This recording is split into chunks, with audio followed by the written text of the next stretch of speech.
विधानसभा में जबरदस्त बवाल मच गया। बात व्यक्तिगत हमलों तक पहुंच गई। सदन के अंदर समाजवादी पार्टी के प्रमुख अखिलेश यादव की उत्तर प्रदेश के उप मुख्यमंत्री केशव प्रसाद मौर्य के साथ बहस हो गई। बात इतनी बिगड़ गई कि अखिलेश यादव सारी मर्यादा भूल गए और वो तू तड़ाक पर उतर आए। ये सब कुछ मुख्यमंत्री योगी आदित्यनाथ की आंखों के सामने हो रहा था। मुख्यमंत्री योगी आदित्यनाथ ने डिप्टी सीएम केशव प्रसाद मौर्य का बचाव करते हुए सदन में ही अखिलेश यादव को चेतावनी दे दी।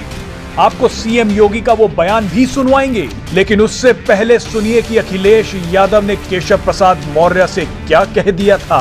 कृपया करके नेता प्रतिपक्ष पूर्व मुख्यमंत्री जी को ये बता दीजिए, ये 5 साल सत्ता में नहीं रहे, आगे 5 साल के लिए फिर विदा हो चुके हैं। 2027 में चुनाव आएगा, मैं तो यह मानता हूं कि फिर कमल खिलेगा, फिर आपका अभी कोई भविष्य इस समय नहीं है।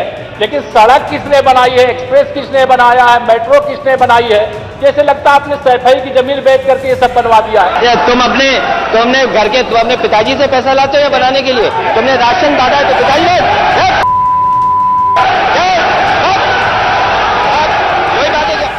आपने सुन लिया कि किस तरह से अखिलेश यादव ने केशव प्रसाद मौर्य के साथ बदतमीजी की।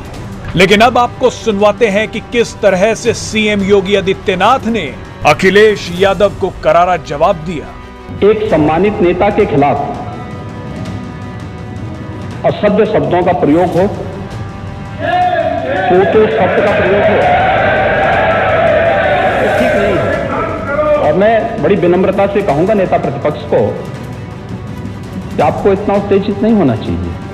देखिए, हमारी असहमति असहमति हो सकती किसी बात पर, हम बाद में इस बात को करेक्शन करा सकते हैं, लेकिन तो मैंने शब्द का प्रयोग नहीं किया जाना चाहिए और किसी भी असभ्य भाषा का प्रयोग नहीं होना चाहिए।